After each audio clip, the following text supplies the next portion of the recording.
வணக்கம் நண்பர்களே. நேற்றைய தினம் உச்சநீதிமன்றம் supreme court of India central கவர்மெண்ட்டுக்கும் ஸ்டேட் கவர்மெண்ட்ஸ்க்கும் ஒரு முக்கியமான டைரக்ஷன் கொடுத்துருந்தாங்க. என்ன டைரக்ஷன் அப்படின்னு கேட்டிங்கன்னா, செக்ஸ் ஒர்க்கர்ஸ் பாலியல் தொழிலாளர்கள் இவங்களுக்கு சோஷியல் செக்யூரிட்டியை என்ஷூர் பண்ணுங்கள், சோஷியல் வெல்ஃபேர் ஸ்கீம்ஸ் இந்த நலத்திட்டங்கள் மூலமாக இவங்களுக்கு ஹெல்ப் பண்ணுங்கன்னு சொல்லியிருந்தாங்க. உதாரணத்துக்கு ஃப்ரீ ரேஷன்ஸ் தாங்க, டைரக்ட் கேஷ் ட்ரான்ஸ்ஃபரை பேங்க் அக்கௌண்ட்ஸ்க்கு பண்ணுங்க அப்படின்னு சொல்லியிருந்தாங்க.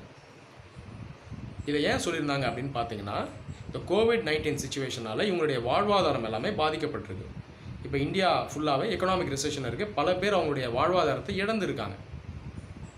அதுலேயும் இதில் ரொம்ப பாதிக்கப்பட்டவங்க யாருன்னு பார்த்தீங்கன்னா, பிலோ பவர்ட்டி லைன் பீப்புள், இந்த ரொம்ப ஏழைகளாக இருக்கவங்க, அதே போல் விவசாயிகள், சிறு குறு தொழில் பண்ணுறவங்க, இந்த ரோட் சைடில் வியாபாரம் பண்ணுறவங்க, இவங்கெல்லாம் ரொம்பவே பாதிக்கப்பட்டிருந்தாங்க. இப்போ இவங்கள மாதிரியே பாதிக்கப்பட்டவங்கள ஒருத்தங்க பார்த்தீங்கன்னா செக்ஸ் ஒர்க்கர்ஸ்.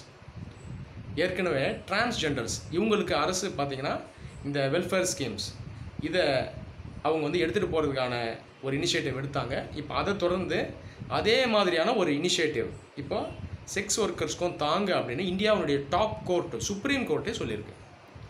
இது பேர் பார்த்திங்கன்னா ஜுடிஷியல் ஆக்டிவிசம்னு சொல்லுவாங்க, நீதித்துறை செயல்முனைவு. அப்போ அரசுக்கு வந்து நீதித்துறையே என்ன சொல்லுதுன்னா, இந்த விஷயத்தை செய்யுங்கன்னு சொல்லுது. அப்போ இது பேர் தான் ஜுடிஷியல் ஆக்டிவிசம்னு சொல்கிறோம். சரி, இப்போ சுப்ரீம் கோர்ட் இப்போ கொடுத்துருக்க டைரக்ஷனை நாம் வெல்கம் பண்ணணுமா, அப்ரிஷியேட் பண்ணுவான்னு பார்த்தீங்கன்னா, கண்டிப்பாக அப்ரிஷியேட் பண்ணால் வெல்கம் பண்ணணும். இப்போ ஏன் அப்படிங்கிறத நான் சொல்கிறேன். இப்போது இந்த செக்ஸ் ஒர்க்கர்ஸ் இருக்காங்க இல்லையா, இவங்க பார்த்தீங்கன்னா one of the disadvantaged sections of society, vulnerable sections of society, socio எக்கனாமிக்கலாக ரொம்ப பேக்வேர்டாக இருக்காங்க, சமூக ரீதியாகவும் பொருளாதார ரீதியாகவும் ரொம்ப பின்தங்கியவர்களாக இருக்காங்க. அப்போ இந்தியாங்கிறது ஒரு வெல்ஃபேர் ஸ்டேட், மக்களினுடைய நலனுக்காக வேலை செய்யக்கூடிய அரசு. அப்போது இந்த வல்னரபிள் செக்ஷன்ஸ்க்கு ஹெல்ப் பண்ணுறது இந்தியாவுடைய டியூட்டி, அதாவது இந்த இடத்துல கவர்மெண்ட்டுடைய டியூட்டி. அப்போ இதை தான் செய்யுங்க அப்படின்னு யார் சொல்கிறா? சுப்ரீம் கோர்ட்டே சொல்லுது. நான் சொன்னது போல் இது எக்ஸாம்பிள் ஆஃப் ஜுடிஷியல் ஆக்டிவிசம். இப்போது செக்ஸ் ஒர்க்கர்ஸ் அப்படின்ற ஒரு டிஸ்கஷன் வந்தாலே நம்மள பல பேருக்கு பார்த்திங்கன்னா நிறைய மிஸ்கன்செப்ஷன்ஸ் இருக்குது. நம்ம ராங்காக அண்டர்ஸ்டாண்ட் பண்ணி வச்சுருக்கோம். இதை நிறைய பேர் டேபு அப்படின்னு நினைக்கிறோம். இதை பேசுகிறதே தப்பு, இந்தியன் கல்ச்சருக்கு எதிரானது, மாரல்ஸ்க்கு எதிரானது அப்படின்னு தப்பாக புரிஞ்சு வச்சுருக்கோம். முதல்ல செக்ஸ் ஒர்க் அப்படின்றது வேறு, ப்ராஸ்டியூஷன் அப்படிங்கிறது வேறு. இதை நீங்கள் எல்லோரும் அண்டர்ஸ்டாண்ட் பண்ணணும். ஐஏஎஸ் எக்ஸாம் ஸ்டூடெண்ட்ஸ் நீங்களும் இதை அண்டர்ஸ்டாண்ட் பண்ணணும். இன்டர்வியூவில் இந்த மாதிரி கேள்வி வரும். ப்ராஸ்டியூஷன் அப்படின்னு சொல்லக்கூடியது ஆர்கனைஸ்டாக ப்ராத்தல்ஸ் மூலமாக, இந்த ரெட் லைட் ஏரியா மூலமாக இந்த ஏஜென்ட்ஸ் எல்லாம் வச்சு இந்த செக்ஸ் ஒர்க்கை பண்ணுவாங்க. இது பேர் தான் ப்ராஸ்டியூஷன். ப்ராஸ்டியூஷன் இந்தியாவில் இல்லீகல் பேண்டு. ஒரு ரெசிடென்ஷியல் ஏரியாலையோ கமர்ஷியல் ஏரியாவிலே ஒரு 200 மீட்டருக்குள்ளே இந்த மாதிரி ஆக்டிவிட்டி நடத்தக்கூடாது. அப்படி பண்ணால் அது வந்து சட்டப்படி குற்றம்.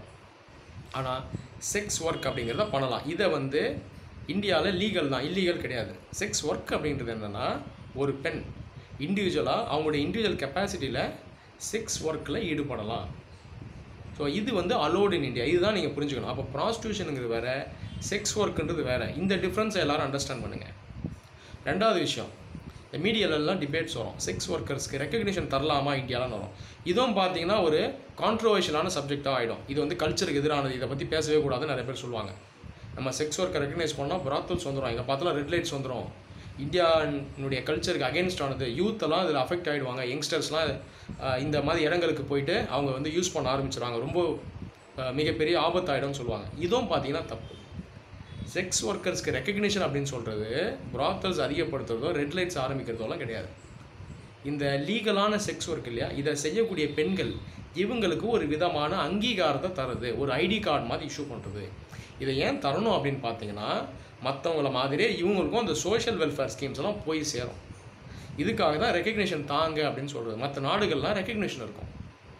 இப்போது செக்ஸ் ஒர்க்கர்ஸ்க்கு இருக்கக்கூடிய பிரச்சனைகளை நான் சொல்கிறேன். அதுவும் ஸ்பெசிஃபிக்காக இந்தியா போன்ற ஒரு ரிலேட்டிவ்லி புவர் கண்ட்ரி, ஒரு டெவலப்பிங் கண்ட்ரி, இதில் இருக்கக்கூடிய செக்ஸ் ஒர்க்கர்ஸ் பார்த்திங்கன்னா, இந்தியாவில் ஒரு சர்வே என்ன சொல்லுதுன்னா, அப்ராக்சிமேட்டாக ஒரு 6 லட்சத்துலேருந்து 30 லட்சம் வரைக்கும் இந்தியாவில் செக்ஸ் ஒர்க்கர்ஸ் இருக்கிறதா சொல்கிறாங்க.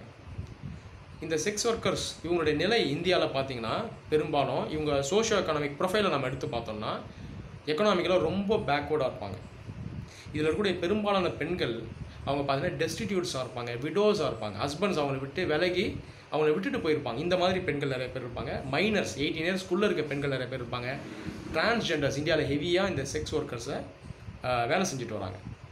ஸோ இவங்களுடைய ப்ரொஃபைல் பார்த்திங்கன்னா இந்த மாதிரி இருக்கும். பெரும்பாலான செக்ஸ் ஒர்க்கர்ஸ் இந்தியாவில் அவங்க வாழ்வாதாரத்துக்காக இந்த வேலையை செய்கிறாங்க, ஒரு பேசிக் நீடுக்காக பண்ணுறாங்க. இவங்க வந்து ஒரு லக்ஸுரிக்காகவோ வெல்த் க்ரியேஷனுக்காகவோ பண்ணுறதில்ல. அப்போது இந்த மாதிரி தான் இந்தியாவில் பெரும்பாலான செக்ஸ் ஒர்க்கர்ஸ் இருக்காங்க. ஒரு சில பேர் இதை வந்து லக்ஸுரிக்காக பண்ணுறாங்க, அதை யாரும் இங்கே சப்போர்ட் பண்ணலை. இங்கே நாம் செக்ஸ் ஒர்க்கர்ஸ்னு யார் ரெஃபர் பண்ணுறோம், இந்த மாதிரி பெண்கள் தான் வாழ்வாதாரத்துக்காக பேசிக் நீடுக்காக செக்ஸ் ஒர்க்கில் ஈடுபடக்கூடியவங்க. நான் சொன்னது போல் இவங்களுடைய சோஷியோ எக்கனாமிக் சுச்சுவேஷன் பார்த்திங்கன்னா ரொம்ப மோசமாக இருக்கும். இதில் நிறைய பேர் நான் சொன்னது போல் டெஸ்டிடியூட்ஸாக இருப்பாங்க, பிள்ளைகள் இருப்பாங்க, அவங்களுக்கு பார்த்தீங்கன்னா ஹஸ்பண்ட்ஸ் இருக்க மாட்டாங்க. அப்போது சிங்கிள் மதராக இவங்களை பார்த்துக்கணும். அப்போ இவங்களுக்கு இந்த மாதிரியெல்லாம் சேலஞ்சஸ் இருக்குது. ஆனால் அன்ஃபார்ச்சுனேட்டாக இந்தியாவில் இவங்களுக்கு ரெக்கக்னிஷன் இல்லை, சோஷியல் செக்யூரிட்டி கிடையாது.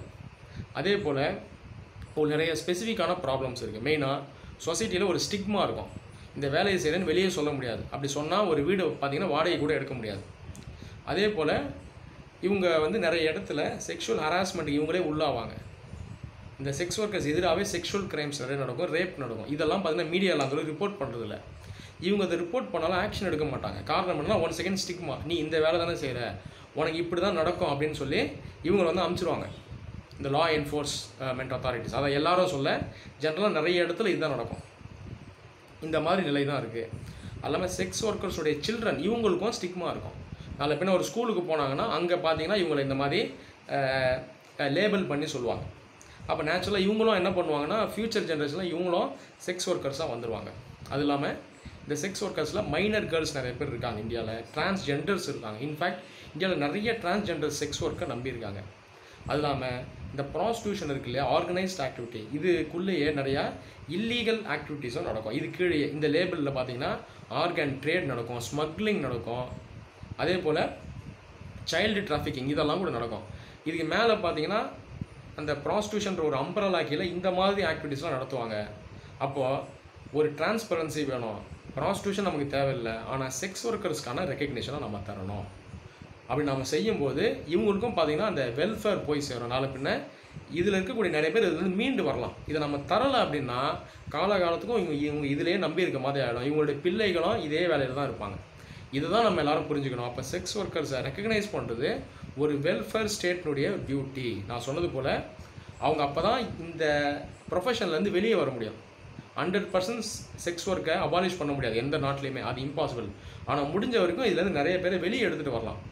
அப்போ இதுலேருந்து வெளியே வந்து அவங்க ஆல்டர்னேட்டிவ் எம்ப்ளாய்மெண்ட்டுக்கு போகலாம். அவங்களுக்கு ஒரு ரெக்கக்னிஷன் சொசைட்டியில் கிடைக்கும், ஸ்டிக்மா வந்து விலகும். அதே போல் மெயின் ஸ்ட்ரீம் சொசைட்டிக்குள்ளே அவங்க வரலாம், இவங்களுடைய பிள்ளைகளுக்கு ரெக்கக்னிஷன் கிடைக்கும். அதே போல் இந்த ப்ராஸ்டியூஷன் இது சுற்றி இருக்கக்கூடிய இல்லீகல் ஆக்டிவிட்டீஸை நம்ம பெட்டராக ரெகுலேட் பண்ணலாம். அப்போது சுப்ரீம் கோர்ட் இப்போதைக்கு ஸ்டேட்ஸ்க்கும் சென்டருக்கும் அனுப்பிச்சிருக்கக்கூடிய டைரக்ஷனை நம்ம கண்டிப்பாக வெல்கம் பண்ணணும். ஃப்யூச்சரில் லாங் டேர்மில் கண்டிப்பாக செக்ஸ் ஒர்க்கர்ஸ் எல்லாருக்குமே ரெக்கக்னிஷன் தர்றது ஒரு பாசிட்டிவ் சொல்யூஷனாக இருக்கும். நன்றி.